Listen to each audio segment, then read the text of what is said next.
أعوذ بالله من الشيطان الرجيم.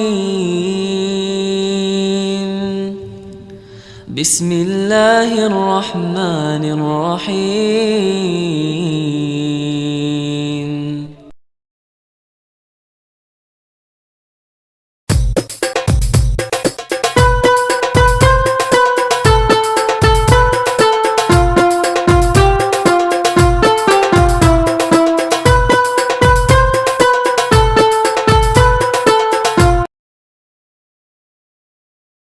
هادي له أشهد أن لا إله إلا الله وحده لا شريك له وأشهد أن محمدا عبده ورسوله لا نبي ولا رسول بعده اللهم صل وسلم وبارك على محمد وعلى آله وصحبه أجمعين أما بعد فيا عباد الله أوصيني وإياكم بتقوى الله فقد فاز المتقون حيث قال الله تعالى في القرآن العظيم أعوذ بالله من الشيطان الرجيم إن للمتقين مفازا وقال أيضا إن للمتقين عند ربهم جنات النعيم.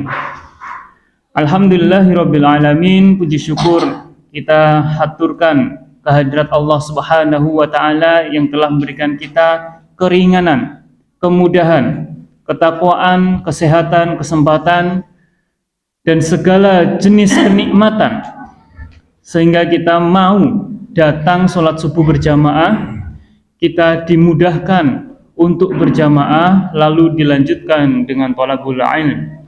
Sebagaimana Rasulullah SAW bersabda, thalabul ilmi faridatun ala kulli muslimin, bahwa menuntut ilmu adalah wajib bagi seorang muslim. Dan mungkin kita bisa membandingkan dengan kesibukan-kesibukan kita. Ya, lalu kita mengatakan dengan mudahnya, mungkin orang-orang di luar sana tidak punya waktu untuk berilmu atau sangat sibuk. Lantas dalam 7 hari sepekan, kapan kita mau berilmu? Masa kita diberikan nikmat 7 hari 1 pekan, 24 jam 1 hari, tidak sedikit pun kita mau mengkaji ilmu-ilmu dari Allah dan dari Rasulullah SAW. Maka bagi yang muda, mari mumpung masih fresh otaknya, banyak-banyak menghafal. Bagi yang sudah sepuh, mari kita istiqomah menjemput husnul khotimah. Sehat Bapak Ibu nggih? Alhamdulillah. Kantongnya juga sehat? Alhamdulillah. Kata anak zaman now adalah in this economy. Ya.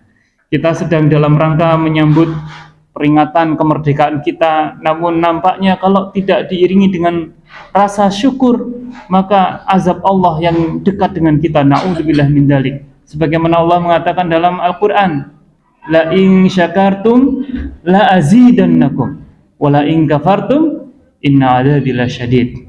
Ya, barang siapa yang bersyukur atas nikmat Allah, maka Allah akan menambah nikmat kepada kita. Tapi barang siapa yang kufur, ingat azab Allah itu sangat pedih. Maka kita bersyukur kepada Allah dengan banyak nikmat-nikmat yang kita dapatkan di negara ini, keamanan, tetangga yang solih, tetangga yang solih-solihat.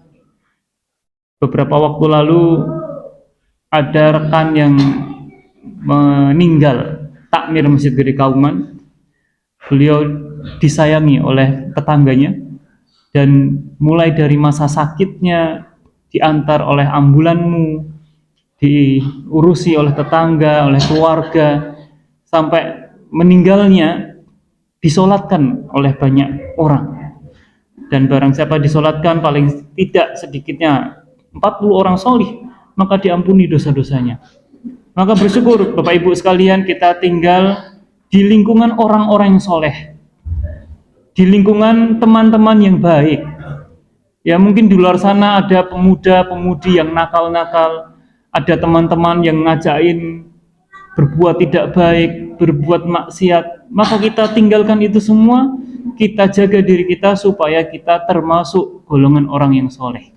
Sebagaimana doanya Nabi Ibrahim alaihissalam, Rabbi habli hukma wa alhiqni bis solihin. Nabi Ibrahim alaihissalam menuntunkan, mengajarkan doa kepada kita, Robbi habli hukmah. Ya Tuhanku, anugerahkanlah kepadaku ilmu, hikmah. Wa alhiqni bis sholihin. Dan mudahkanlah aku berada di sekitar, di dalam golongan orang-orang soleh. Jadi kalau kita dekat dengan orang soleh, Bapak Ibu, tetangga kita soleh, orang tua kita soleh, anak-anak kita soleh, semuanya terasa mudah. Kalau kita butuh sesuatu, diutangi tanpa riba. Kalau kita butuh pertolongan, ditolong tanpa mengucap kata-kata yang menyakitkan. Kalau kita sedang sakit, kita ikut diurusi.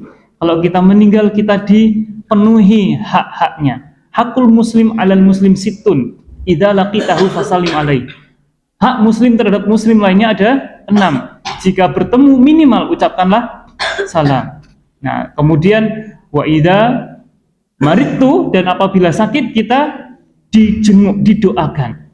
Dan apabila kita mati, kita diiringi jenazahnya, dikuburkan dengan cara muslim yang layak. Maka sangat penting sekali Bapak Ibu sekalian tinggal membentuk golongan atau komunitas orang-orang yang soleh. Bapak Ibu yang dirahmati Allah, tadi Bapak ngapunten, saya diminta untuk perkenalan lagi. Seingat saya ini yang kedua. Saya Ridwan Wicaksono. Saya asli Jogja, tinggalnya di Kauman, dan sudah berkeluarga, Pak. Sudah menikah sekitar 10 tahun yang lalu. Saat ini saya beraktivitas sebagai dosen di Teknik Elektro dan Teknologi Informasi Universitas Gudang Masalah. Universitas Gajah Mada, Pak.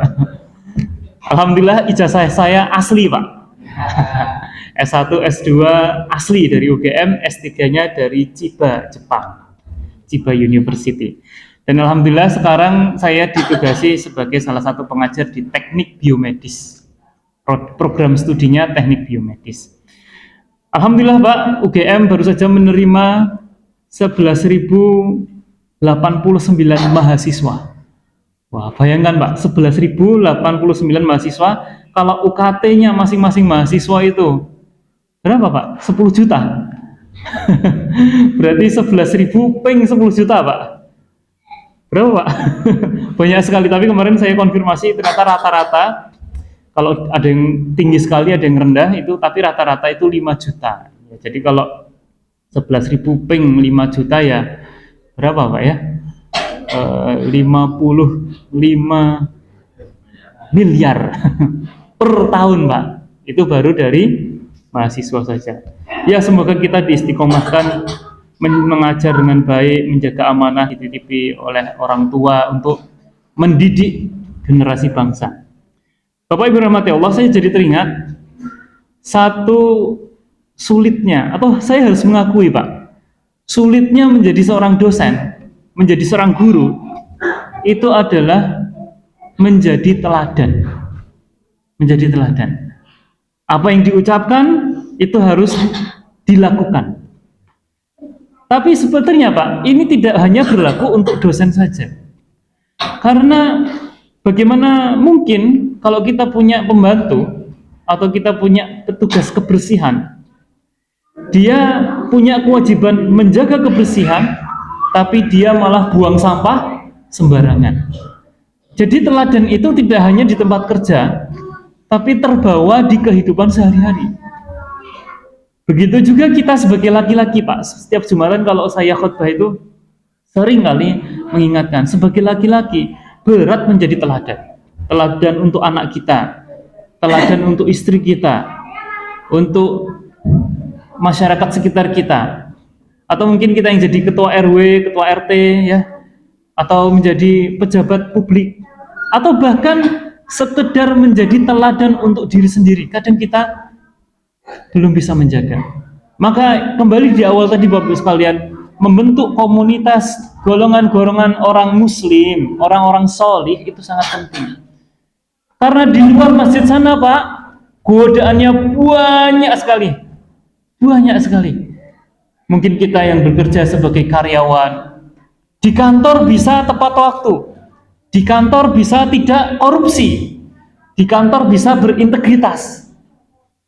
Tapi ketika di masyarakat, ketika bergaul, ketika reuni, ketika bertemu dengan teman-teman sejawat, omongan-omongan kotor mulai, proyek-proyek mulai, banyak yang tidak bersih.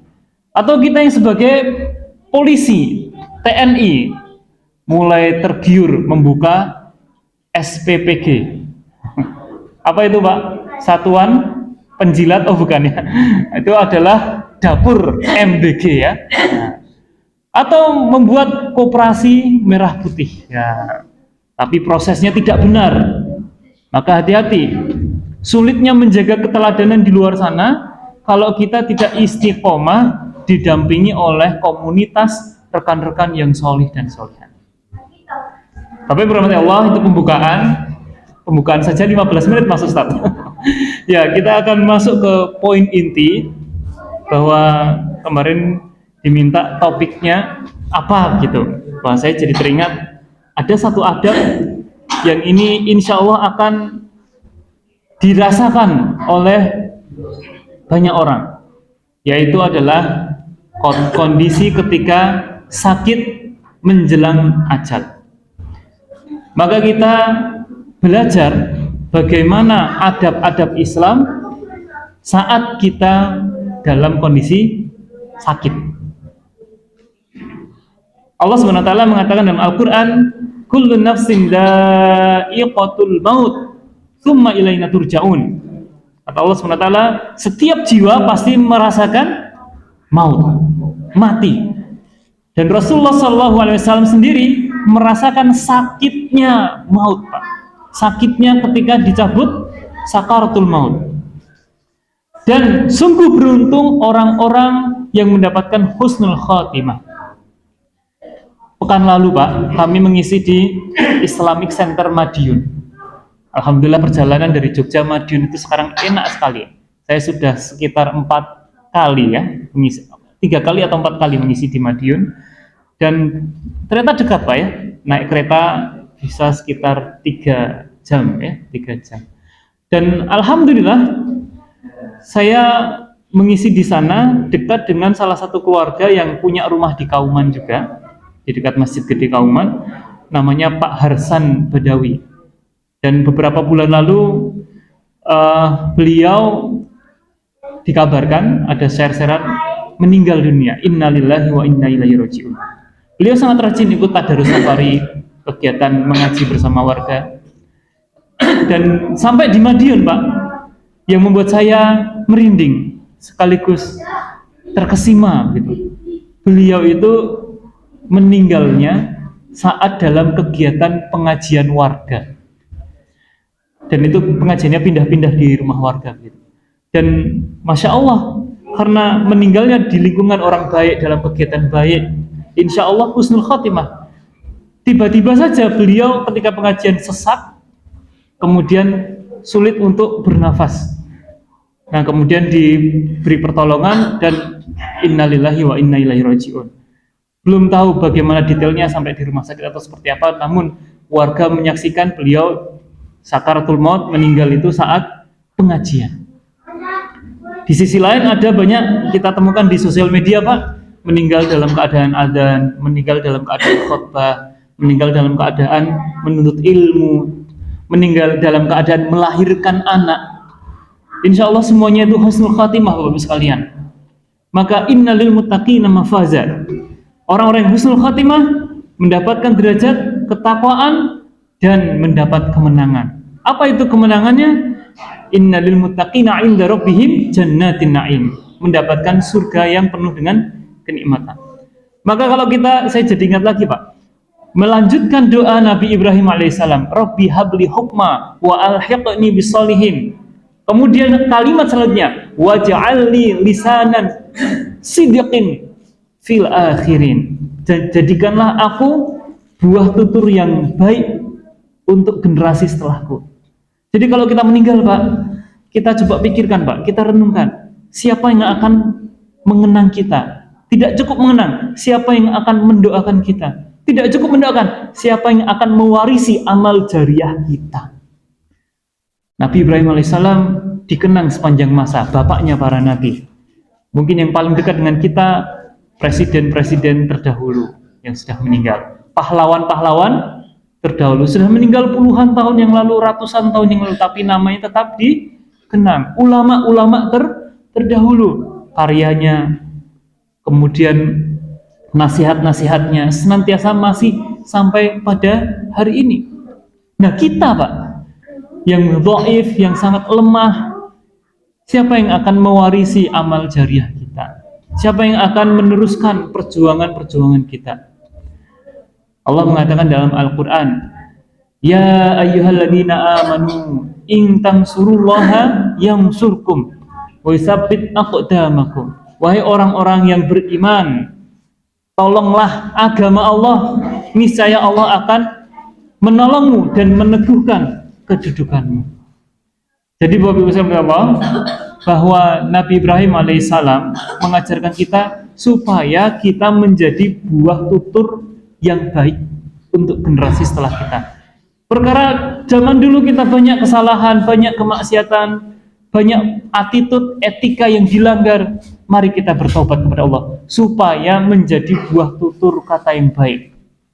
Kemudian ditutup dengan satu kalimat, waj'alni min warasati jannatin na'im, dan jadikanlah aku bagian dari golongan orang-orang yang mewarisi jannatin na'im, surga yang penuh kenikmatan. Bapak Ibu pengen masuk surga? Bapak Ibu pengen? Insya Allah sarang-sarang kita masuk surga bersama-sama. Bapak Ibu rahmati Allah, kita masuk ke adab ketika sakit. Ini menjadi ilmu yang sangat penting bagi kita karena tidak ada orang yang tidak merasakan sakit. Bahwa Rasulullah SAW juga pernah diracun oleh seorang wanita Yahudi, kemudian di masa akhir tutup usianya masih merasakan efek dampak racun dari wanita Yahudi itu. Lalu apa yang dirumuskan ketika kita sakit? Saya sengaja mengambil dari satu kitab karya Syekh Abu Bakar Jabil Al-Jazairi, ya, Minhajul Muslimin. Manhaj itu adalah jalan. Beda dengan kalau kita umroh Pak. Askar itu kalau ada orang menghalangi jalan, torik ya haj, torik. Itu jalan untuk jalan, maksudnya jalan secara nyata, memberikan ruang untuk jalan. Tapi kalau manhaj itu adalah jalan keyakinan, jalan akidah, jalan kepercayaan yang diteguhkan dalam hati. Maka Minhajul Muslimin, kitab ini memberikan petunjuk jalan, memberikan panduan untuk orang-orang yang muslim, yang berserah diri kepada Allah Subhanahu wa taala. Tentu ini dengan mengutip banyak hadis dan ayat-ayat Al-Qur'an yang sahih yang sudah divalidasi oleh para ulama, antara lain Syekh Albani, kemudian dari para perawi-perawi hadis dan juga para ulama yang pelajari ahlul hadis. Yang pertama, adab ketika kita sakit adalah wajib bersabar. Bagi setiap muslim ketika ditimpa sakit, seyogyanya dia bersabar. Mas-mas, mbak-mbak, adik-adik ketika sakit panas, bersabar. Barangkali sabarnya kita itu menggugurkan dosa-dosa kita. Namun tidak mengapa ketika orang ditanya sedang sakit ya, kita mengatakan iya saya sedang sakit flu. Itu bukan dalam rangka tidak bersabar, tapi itu mengabarkan kondisi yang seadanya. Atau sebaliknya, ada orang-orang yang mengakal-ngakali tidak sakit, ngakunya sakit. Contohnya, mahasiswa tidak masuk kelas, kemudian pura-pura sakit, minta surat keterangan dokter sedang sakit, padahal tidak sakit. Sakitnya apa? Tidak enak badan. Karena tidak enak badan itu kategorinya banyak Pak. Cirinya itu ada nggak? Oh, suhunya tidak sakit, nafasnya tidak terengah-engah, tensi, gula darah semua aman. Nggak sakitnya kenapa? Oh, mental health, ya, penyakit jiwa. Wah, ini sulit, harus ke psikolog. Nah, tapi banyak yang mengakal-ngakali dengan sakit.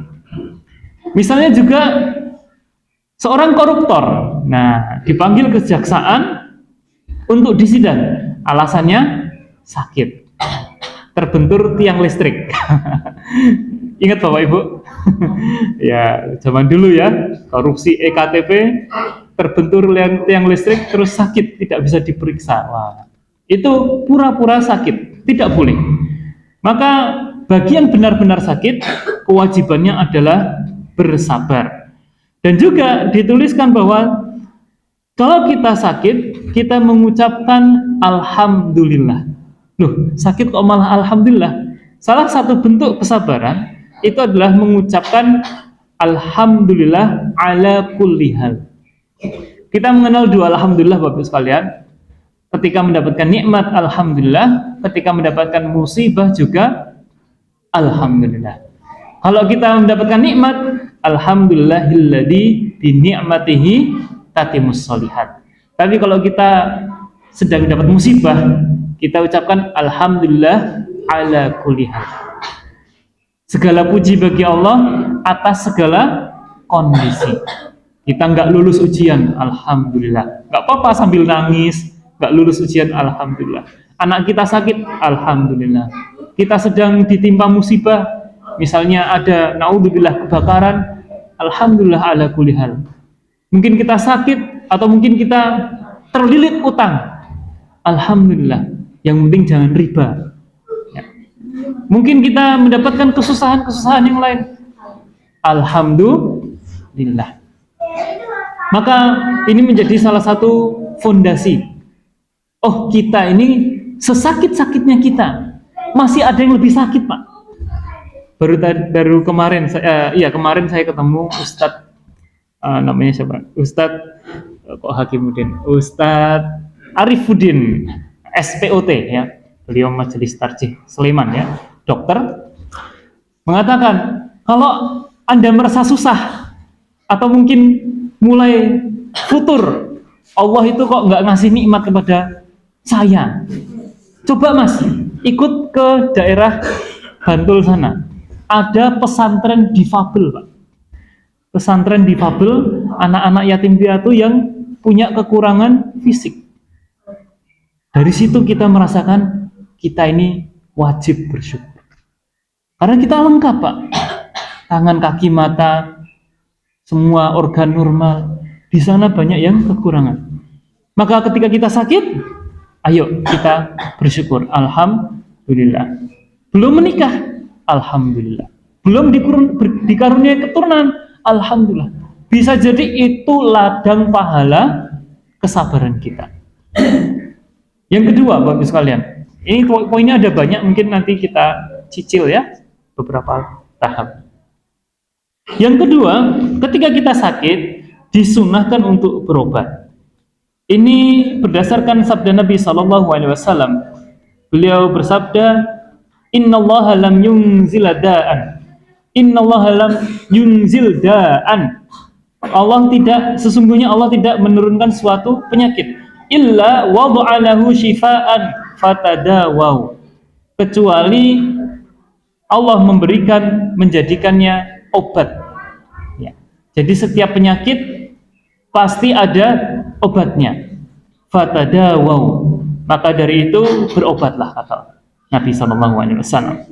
Nah, terkait dengan hadis ini, kok ada penyakit yang tidak ada obatnya, Mas Ustadz? Bapak Ibu rahmati Allah, mungkin keterbatasan logika dan keilmuan kita, manusia itu belum nemu obatnya. Bagaimana kita lihat zaman dulu, Pak, kalau kita mungkin sakit flu, ya, belum ada obat-obat yang modern. Kita pakai jamu-jamu, ramuan-ramuan yang itu mungkin validasinya masih rendah, testimonial istilahnya ya. Atau ilmu masyarakatnya itu cocok-cocokan. Leres nggih Bapak? Wah, kalau nek diparingi temulawak cepet mari. Nah, sekarang sudah ada obat-obat tertentu yang langsung mujarab 3 hari sembuh. Nah, sekarang ada obat-obat yang tidak atau belum ditemukan. Misalnya penyakit kanker, kantong kering. Bukan Bapak Ibu ya, kanker, penyakit yang selnya itu bertumbuh-tumbuh gitu ya. Nah, belum ketemu obatnya. Nah, mungkin karena keterbatasan kita belum menemukan metodenya, belum menemukan caranya. Karena ilmu Allah itu kita belum tahu seberapa besar, dan kita itu bertahap, Pak. Dulu orang menyalakan api dengan menggesek kayu batu ya, sekarang sudah pakai kompor gas, bahkan sampai hanya dengan listrik ya. Perkembangannya ratusan tahun, Pak, bahkan ribuan tahun, tapi itu ilmunya Allah belum semua kita mengerti, Pak. Terakhir kita sudah dihebohkan dengan artificial intelligence. Ada, Pak, sekarang ilmu AI, artificial intelligence, untuk menemukan obat baru. Nah, studinya itu namanya drug discovery, penemuan obat dengan metode AI. Wah, bagaimana? Di dalam tubuh kita itu DNA-nya tuh rumit sekali, Pak, rantai-rantainya. Nah, rantai tertentu cocok dengan obat tertentu atau cocok dengan protein tertentu, itu harus diteliti satu persatu. Lah, kalau jutaan, Pak, rantai protein kan banyak sekali, jutaan. Bahkan bagaimana kita nggak tahu ilmu Allah ya. Tapi untuk menemukan yang match, yang cocok sehingga sembuh, itu butuh waktu, butuh metode. Nah, artificial intelligence bisa mempercepat menemukan itu, Pak. Ngeri ya, Pak ya. Besok artificial intelligence itu bisa ditanam di otak robot-robot. Kemudian robot itu bisa nyapu. Robot itu sudah banyak, Pak, di luar negeri sana. Bahkan robot itu bisa ngimamin sholat. Nanti ustadz-ustadz laku nggak ini? Karena robot itu bisa persis, Pak, nanti melakukan apa yang manusia kehendaki. Nah, tapi kita dianugerahi Allah akal dan hati nurani. Ya, nanti kita bahas lebih dalam ya di sana. Kemudian, hanya saja, ya, kita tidak diperkenankan berobat dengan sesuatu yang diharamkan. Ya, seperti arak, ya, daging babi, daging anjing, dan selainnya. Maka ini berdasarkan sabda Nabi SAW, Innallaha lam yaj'al shifa'akum. Sesungguhnya Allah tidak akan menjadikan obat bagi kalian fima haram alaikum, dari apa yang diharamkan bagi kalian. Jadi obat itu bukan pada sesuatu yang haram. Nah, pertanyaannya Bapak sekalian, kalau orang berobat, apakah bisa mengurangi kadar tauhid kita? Wah, ada pembahasan. Kalau kita datang ke dokter, maka tauhid kita berkurang karena kita kurang tawakal kepada Allah Subhanahu wa taala. Bagaimana dengan hadis tadi? Rasulullah SAW mengatakan fatadawaw, maka berobatlah. Maka jawabannya adalah kita meniru perkataan Rasulullah SAW, kita melaksanakan apa yang dicontohkan Nabi. Nabi pun berobat ketika sakit. Nabi pun diru'yah oleh malaikat Jibril dan Aisyah radhiyallahu anha. Dan perkataan Umar bin Khattab radhiyallahu anhu, Umar mengatakan ketika tidak memasuki suatu daerah yang kena wabah penyakit dan diprotes oleh para sahabat, wahai Umar, mengapa engkau lari dari takdir Allah? Seolah-olah kadar tauhidnya berkurang. Apa jawaban Umar radhiyallahu anhu? Dengan cerdasnya beliau menjawab, aku lari dari takdir yang itu ke takdir yang lebih baik. Aku lari dari takdir yang buruk ke takdir yang lebih baik. Maka ikhtiar kita datang ke dokter bukan dalam rangka mengurangi kadar tauhid kita. Justru kita ingin meniru Nabi SAW dan meniru sahabat Umar bin Khattab radhiyallahu anhu. Kita berobat ingin menuju takdir yang baik. Karena Allah tahu kalau tidak berobat takdirnya seperti apa, kalau berobat takdirnya seperti apa. Sebagaimana kalau kita belajar, Allah tahu kalau kita punya kemampuan kedokteran, teknik, ilmu mengajar, ilmu ekonomi, takdirnya tahu. Kita saja yang tidak tahu, Pak. Maka ikhtiar itu wajib. Ikhtiar itu wajib. Kata Ustadz dulu itu saya ingat, duit. Kita butuh tuh duit. Doa, usaha, ikhtiar, tawakal. Termasuk rekan kami, itu salah satu dosen, pembuluh darahnya pecah, Pak. Tapi parahnya adalah di batang otak. Itu masih kolega, masih saudara, satu kauman, dan sulit. Tapi ketika doa bersama, itu dikatakan oleh para ustadz, kita itu wajib ikhtiar, kita wajib doa dan kita ikhtiar. Pokoknya harus diberi perawatan terbaik. Begitu Bapak Ibu yang berkah. Maka kita lihat bagaimana sunnah untuk berobat itu tidak dalam rangka mengurangi kadar tauhid.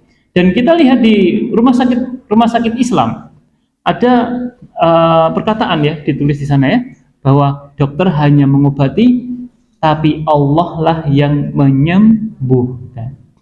Tauhidnya di situ Pak. Dokter itu tidak menyembuhkan.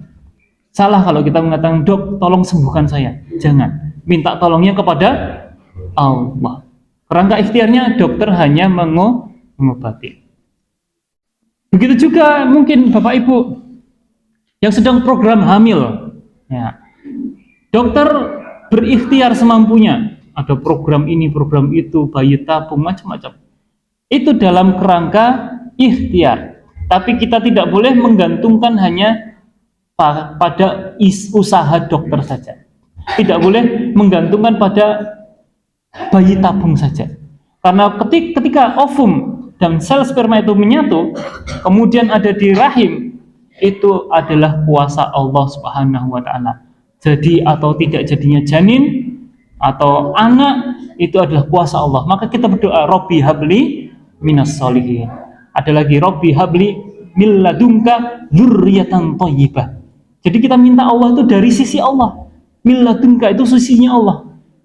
Dzurriyyatan thayyibah, bayi keturunan yang berkualitas.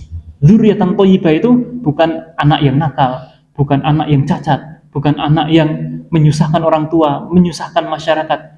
Pokoknya yang dzurriyyatan thayyibah, yang bermanfaat untuk agama, untuk negara, untuk bangsa, untuk masyarakat. Minta, Rabbi habli min ladunka dzurriyyatan thayyibah. Innaka sami'ud du'a. Sesungguhnya engkau maha mendengar doa. Atau ada doa yang lain, Rabbi habli, Rabbi la tadharni farda wa anta khairul warithin. Wahai Tuhanku, jangan engkau biarkan aku sendiri. Farda, farid itu sendiri. Wa anta khairul warithin, dan engkau sesungguhnya yang maha memberikan waris. Maka kita minta kepada Allah Subhanahu wa taala, Rabbana hab lana min azwajina wa dzurriyyatina qurrata a'yun waj'alna lil muttaqina imama. Kita minta istri dan anak-anak yang menjadi penyejuk hati. Yang ketiga, Bapak Ibu sekalian, ada ketika sakit, yaitu bolehnya melakukan ruqyah. Diperbolehkan seorang muslim melakukan ruqyah dengan ayat-ayat Al-Quran dan doa-doa Nabi serta bacaan-bacaan yang baik. Ingat Pak, ruqyahnya bukan dengan mantra-mantra. Ingsun apa Pak ya? Yang ingsun itu Pak ya. Kemudian ada bacaan-bacaan dengan menyebut roh-roh, nenek moyang ya, jangan Pak ya. Tapi lakukan dengan kalimat yang baik, dengan ayat-ayat Al-Quran. Dan ruqyah kita setiap hari bisa dilakukan dengan bacaan Quran dan sholat. Atau ketika sebelum tidur kita membaca ayat kursi. Yang memang capek, kepanjangan selak ngantuk. Sabar Pak. Membaca, menegakkan ketaatan itu butuh dengan sabar. Allahu la ilaha illa huwal hayyul qayyum. Kemudian dilanjutkan dengan trikul. Apa itu Pak? Kulhu, kul falak, kul nas. Sambil ditiupkan Pak. Ayat kursi, Allahu la ilaha illa huwal hayyul qayyum. Kemudian trikul. Kul huwallahu ahad, kul a'udzu birabbil falaq, kul a'udzu birabbin nas. Kemudian tentunya bacanya lengkap ya Pak. Ini hanya permisalan saja untuk mempercepat. Jadi full Pak. Baru bismika Allahumma ahya wa bismika amut. Maka ini adalah tuntunan untuk meruqyah diri kita supaya jiwa kita tenang. Kemudian makanan yang kita makan jadi daging istilahnya Pak ya, atau jadi berkah ya. Berkah, jadi ziyadatul khair, ada kemanfaatan. Otaknya jadi cemerlang, yang pegel-pegel jadi sembuh, yang tulangnya nyut-nyutan jadi sembuh gitu ya Pak ya. Kata Nabi SAW, la ba'sa biruqa ma lam yakun fihi syirkun. Tidak apa-apa melakukan ruqyah selama tidak ada syirik di dalamnya. Itu adalah tuntunan yang ketiga. Yang keempat, ketika kita sakit, haram, sekali lagi, haram memakai jimat. Ya, jimat. Banyak orang tua di desa-desa sana Pak ya, kalau di kota insya Allah masih terjaga. Ya, sudah mulai hilang dan saya belum pernah menemui. Tapi di desa-desa, Pak, kalau sekaten, nah bentar lagi sekaten, Pak. Sekaten itu ada Kiai Guntur Madu. Pirsa, Pak, Ibu? Gamelan ya. Gamelan itu, Pak, ada tali-tali, ada bekas karpet. Itu diambil, Pak. Kemudian dijadikan gelang, jadikan kalung, atau ditumbuk, disebar di tanah-tanah, atau digantung di pintu-pintu. Nggak boleh. Itu adalah jimat. Termasuk menjadikannya sebagai penyembuh. Tidak boleh. Ini berdasarkan sabda Nabi SAW, "Man 'alaqa tamimatan", barang siapa yang menggantungkan jimat, faqad asyrak, maka dia sungguh telah syirik. Syirik itu adalah dosa yang tidak diampuni oleh Allah Subhanahu wa taala. Kemudian ada kalimat lain, "Man 'alaqa tamimatan fala atammallahu lahu wa man 'alaqa wada'atan fala wada'allahu lahu." Barang siapa menggantungkan jimat, maka Allah tidak akan menyempurnakan untuknya kebaikan untuknya. Barang siapa menggantungkan jimat untuk berobat, wada'atan itu untuk berdoa, berobat, maka Allah tidak akan memberikan keringanan. Nah, seringkali kita mendengar itu ada pengobatan alternatif yang kita tidak mampu memverifikasi atau memvalidasi, wah ini jimat atau bukan ya? Wah ini maksiat atau bukan ya? Ini syirik bukan ya? Maka hati-hati, Pak, kalau kita ragu, sudah tinggalkan. Pakai yang sudah terkonfirmasi oleh banyak orang. Ini urufnya itu terkonfirmasi, artinya ilmiah, saintifik, ada dasar hukumnya, melalui prosedur keamanan. Ya kan seringkali, Pak, kita mendapatkan brosur-brosur, ini ada ramuan tertentu, ternyata malah membahayakan janin, ternyata malah membahayakan paru-paru. Sembuh kolesterolnya, tapi ginjalnya, wah nggak tahu kita. Maka hati-hati, Pak. Kalau kita diberikan ramuan-ramuan, ini bagian dari syirik atau tidak? Ini bagian dari jimat atau tidak? Atau diberikan suatu serbuk atau gambar tertentu nanti disimpan di dompet. Nah, nggak boleh, Pak. Hati-hati. Karena sesungguhnya kesembuhan itu hanya dari Allah Subhanahu wa taala. Yang kelima, Pak. Doa-doa yang dibaca oleh Rasulullah sallallahu alaihi wasallam. Jadi ketika kita sakit, adabnya adalah membaca doa. Doa yang terkenal bagaimana, Pak? Ketika kita menjenguk atau bahkan diri kita sakit, kita berdoa, Allahumma rabbanasi adhibil ba'sa isfi anta syafi la shifaa illa shifauka shifaan la yughadiru saqama.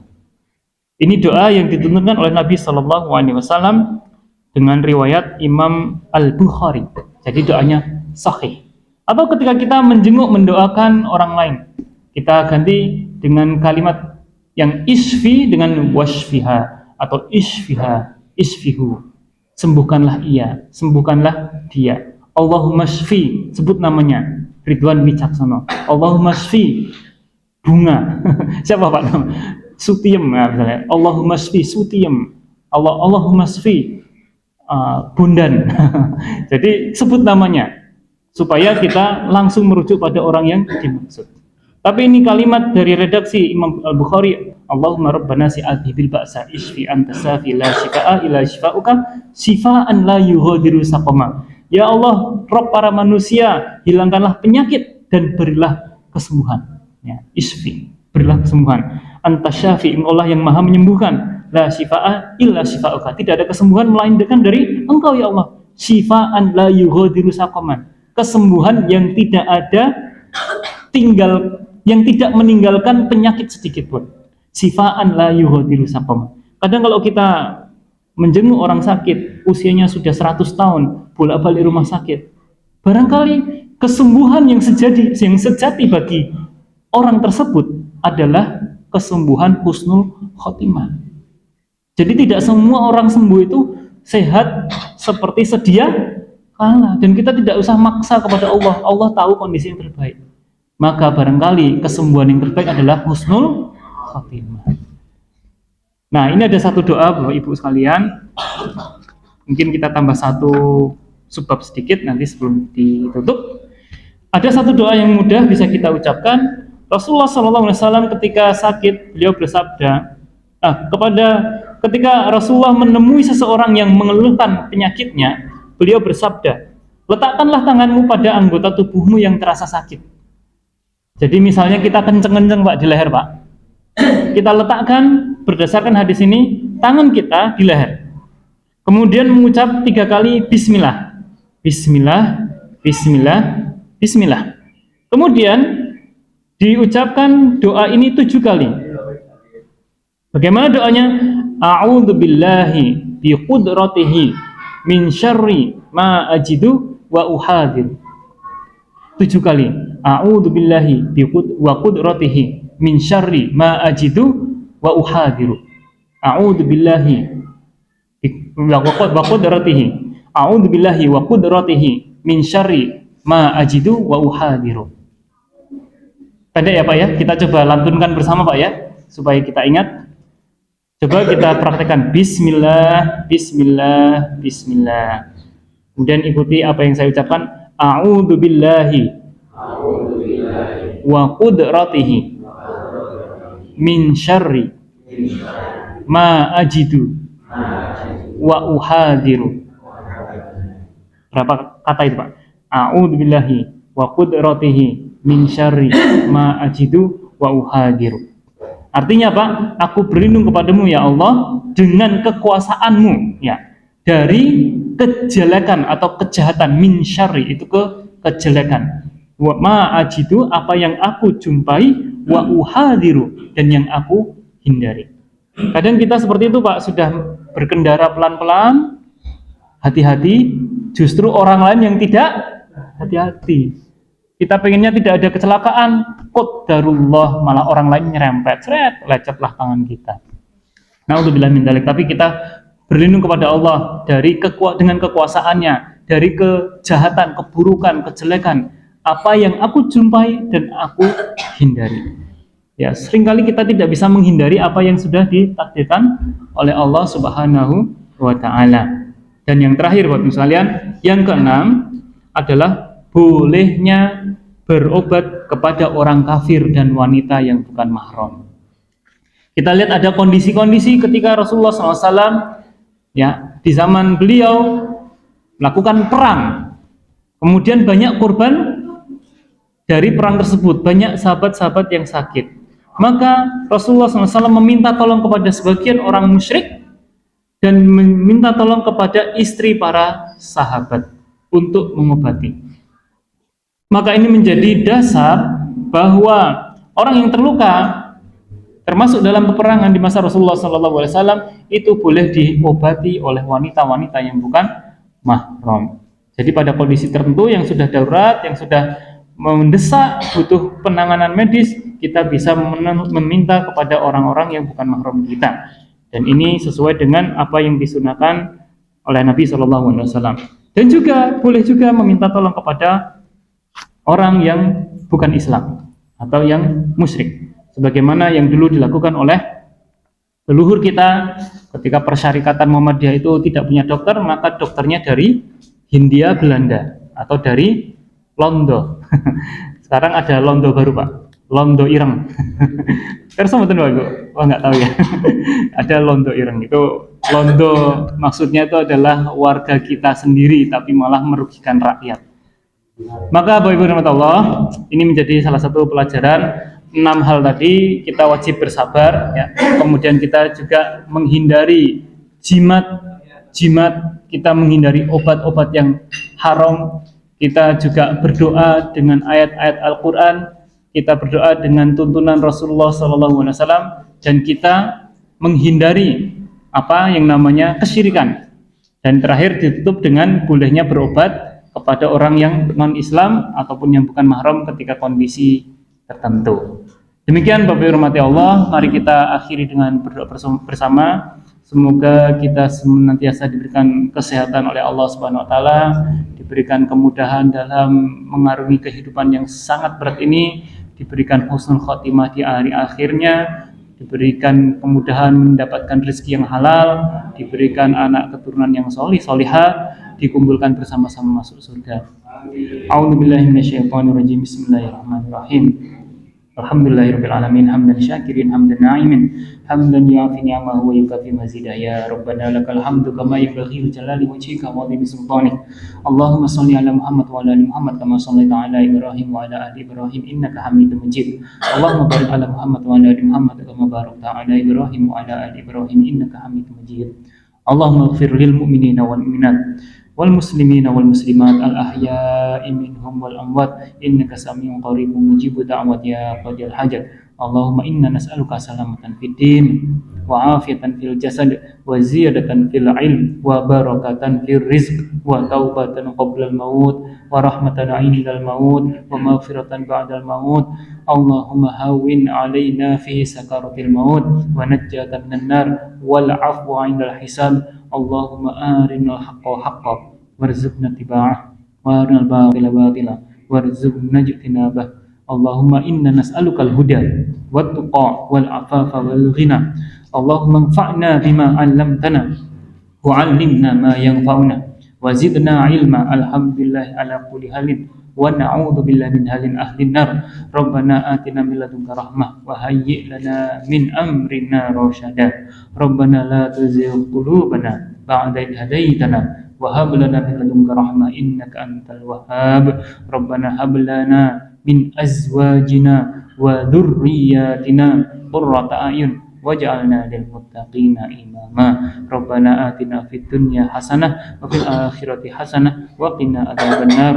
Subhana rabbika rabbil izzati amma yasifun wassalamun alal mursalin walhamdulillahi rabbil alamin.